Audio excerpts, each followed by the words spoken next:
Welcome to 1200 Miles of Pipe, the history of water and wastewater in Greater Portland.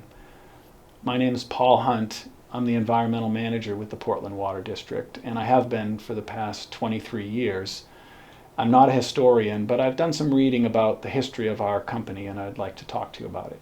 This is an overview of how the talk is organized. I'm going to start with the drinking water history because it began much earlier in the mid-1800s and continues to this day.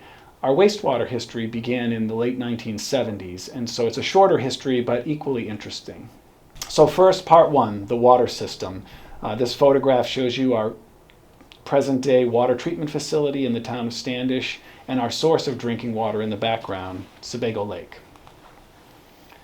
The history of the Portland Water District actually begins all the way back in 1866. At that time, the city of Portland did not have a centralized drinking water system. There were cisterns, there were wells. People found a way to collect rainwater and provide their own drinking water, but there was no system. And the town leaders of the time talked about this through the 1840s and 50s about the need for the growing city to have a more plentiful supply of water, but it was always deemed to be too expensive. Until July 4th, 1866, and the city caught fire, and there was very little water available to put out the fire, so it spread rapidly and it burned a major portion of the city.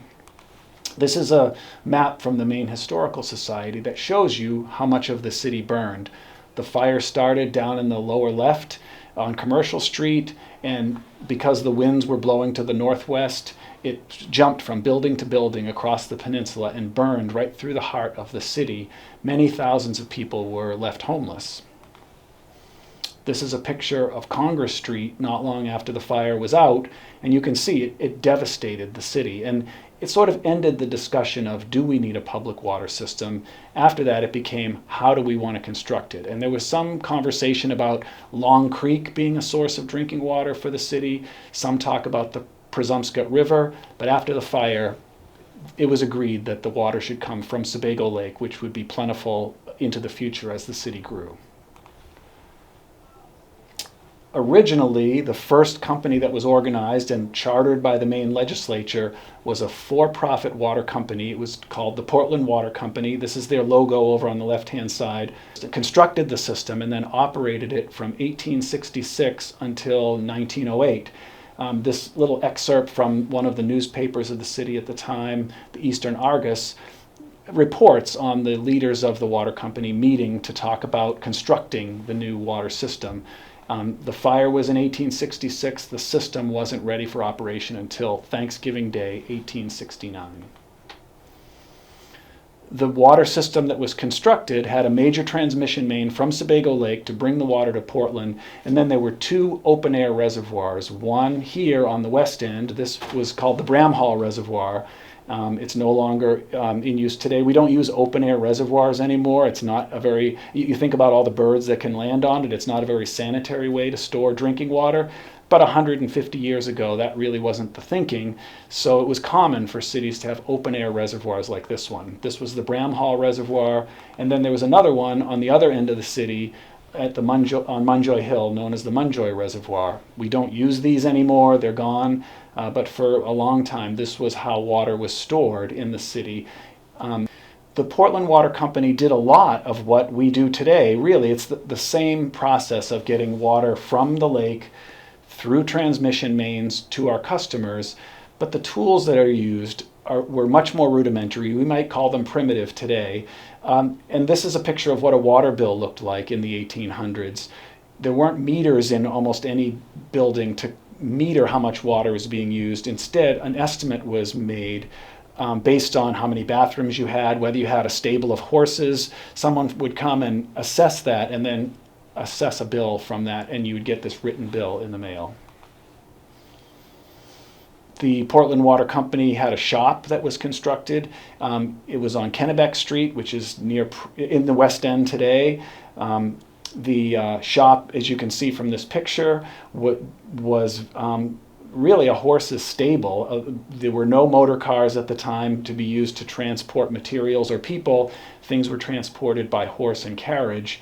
And if you read the early annual reports, you can see reference to hay and harnesses and things. So it really was a blacksmith shop because that's the way materials were moved. The Portland Water Company operated from the mid-1800s until the turn of the last century. And around that time, there was a lot of debate between proponents of continuing the Portland Water Company as a for-profit company and others who advocated for a publicly owned water district, which would not be a for-profit enterprise. And the two sides debated in the newspapers for many years until 1906, when a vote was held to determine what the customers wanted. And the vote was overwhelmingly in favor of dissolving the Portland Water Company and replacing it with a water district. That transition took a few years. It wasn't always friendly. The Portland Water District assumed all the assets of the water company and began operation in 1908. This cartoon shows you, sort of frames the debate. You can see there's a picture of Payson, who is the president of the Portland Water Company. He's wearing a crown that says Monopoly on it. That's how some people viewed a for-profit water company. The ships coming across the ocean say workers' rights. And you can see there's waves of municipal ownership washing away the old water company and replacing it with a water district. So it just gives you a sense of the tone of the debate. But it was in 1908 that the water district began operation. About 7 years later, the water district held a gathering. It was in Falmouth. This is a picture of that gathering. You might notice that it's not a very diverse crowd. That's changed a lot, both in Portland and in water utilities in general. We have about a third of our employees are female now, and we're always striving to become a more diverse company. One of the first major projects of the new trustees of the water district was to construct a new transmission main from Sebago Lake into the city. It's very ironic that the original water company was established because of a fire to ensure that there was plenty of water for fighting fires. In 1908, the assessment that was done indicated that we were limited in how much water we could get from Sebago Lake into the city by the transmission main that connected them. And so the trustees decided it was important to install a much larger main. This is a picture of that water main being installed. It's a 42-inch cast iron main, and I know that because we're still using it today. This is another picture of the project. It's always referred to in the annual reports as the new main, not a new main, because this was such a substantial project. It cost about $1 million at the time, and all the assets of the Portland Water District were about $4 million. So it was a huge project, a huge undertaking, and it took 4 years to construct. About 20 years after the new water district started operating, the shop on Kennebec Street that you saw a picture of, we'd outgrown that. It wasn't big enough anymore, and a new shop was constructed on Douglas Street in Portland, and we're still on Douglas Street. We still operate out of this same building. It was designed by noted Portland architect John Calvin Stevens. And in interviews at the time, he's quoted as saying he thinks municipal buildings should be both beautiful and functional. This is a picture taken inside the shop at that same time. It was a garage at the time. It's no longer used as a garage today, but that room has been converted into a metal shop. This chart, which is the only chart I have in the presentation, I promise, shows you how the water districts has grown over the 100+ years that we've been in operation. In 1908, you can see we had 11,700 services. A service is a connection from our water main to a building. We now have over 55,000 services. So we've grown 5 times as big. To show you that story in map form, the area that you see in pink on this map is our service area as it stood in 1908. So that's the area of Greater Portland that was provided with drinking water through our system. And this is what it looks like today. The green area is the area that we've expanded into. As population grows and more people want public water, we expand into those areas where we can to provide them with that service, and we're now 5 times as big. This is a picture taken in 1983 of 2 Portland Water District employees working on the Falmouth feeder, which is a 36-inch water main that carries water from Portland up into Falmouth. There's a lot of OSHA violations in this picture by today's standards. We wouldn't operate in this same way today, but this is how it was done in 1983. This is the largest piece of water pipe in our system. It's about 5 feet in diameter. That pipe is called the Rocky Tie Line because it connects the main transmission main up to water reservoirs at Rocky Hill in Westbrook. I'm going to show you what those look like. Here are the 2 Rocky reservoirs. They are each 9 million gallons in capacity, so together they hold 18 million gallons of water. Our customers use about 22 million gallons in a day, so that's just about a day's worth of water for our system. In the mid-'80s, we had some complaints from customers about algae that they were seeing in their taps. The intake structures that brought water from the lake into the treatment facility were in about 40 feet of water, and you can get algae at that depth. So what we did is we extended the intakes into deeper water, and we did that by floating out these extensions, sinking them to the bottom and connecting them all together. You might have imagined that the treatment facility for the largest water utility in Maine would be gigantic, and it's pretty big now, but this is what it was until the early 90s. This disinfection facility was in operation from 1939 until the early 90s, and it's where we added chlorine and ammonia to the water to disinfect it. And it was big enough until the early 90s. What changed in the early 90s is the Federal Safe Drinking Water Act was modified by Congress and required a higher level of disinfection than the previous version. And so what happened is we assessed that and we realized that that facility was not going to be adequate, and we constructed a much larger one that could disinfect the water to a greater degree. And this picture is a picture of that project under construction.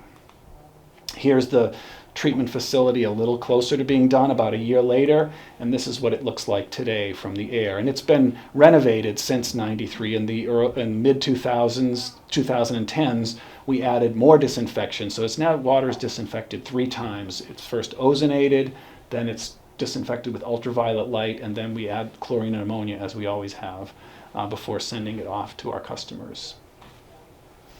So that's our water story. Our wastewater story is equally interesting. It just doesn't last as long because for most of the 20th century, most American cities, including Portland, did not treat wastewater.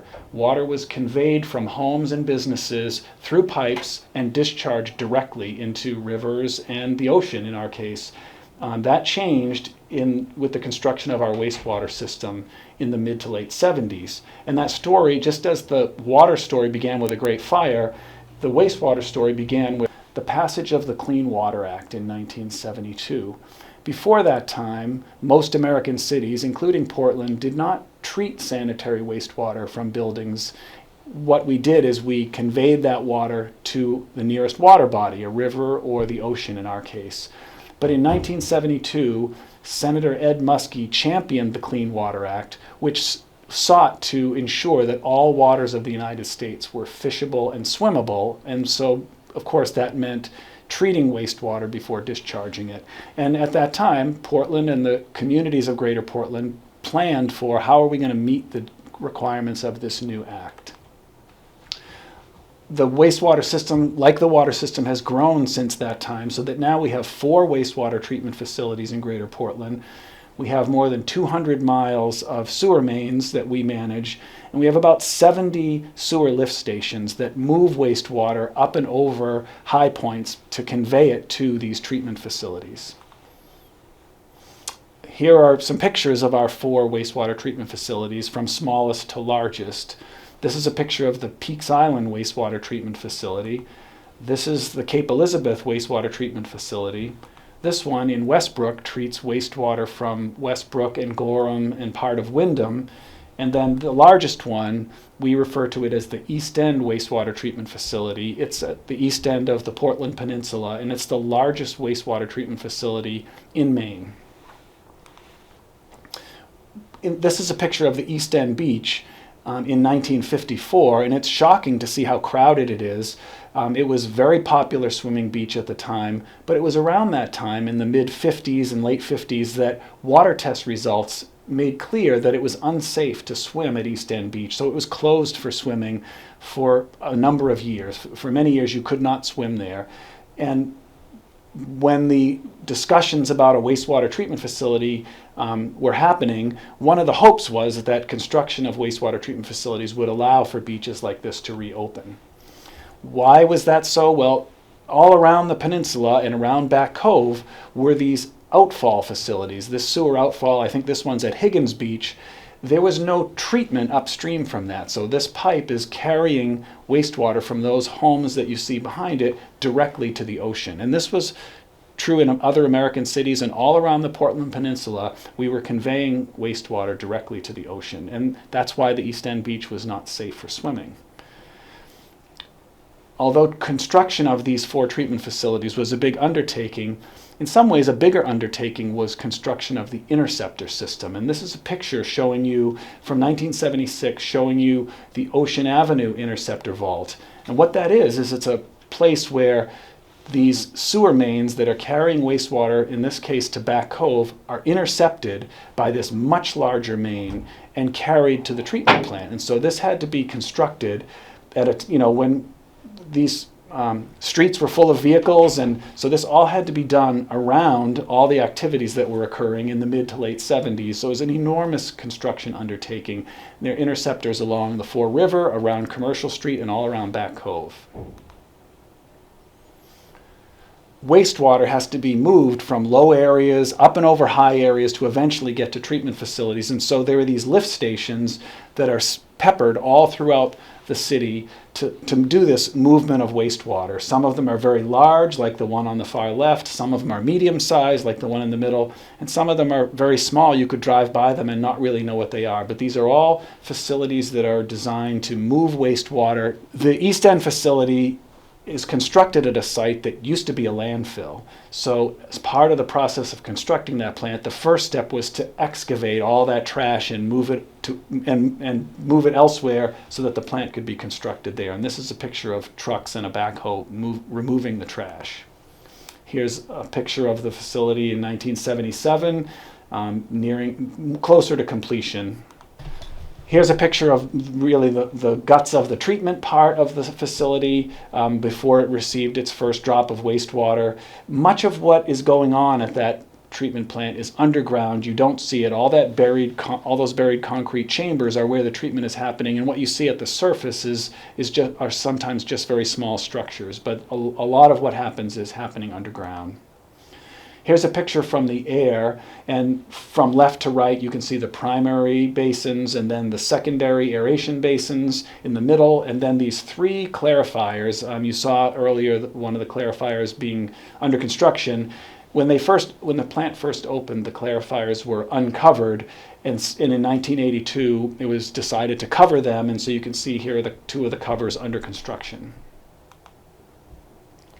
I'm happy to say that not long after the plant opened, testing at East End Beach indicated that it was safe to reopen it for swimming. It's still sometimes closed because we still monitor it today. Thank you for your time, and I hope you come to visit our facilities sometime.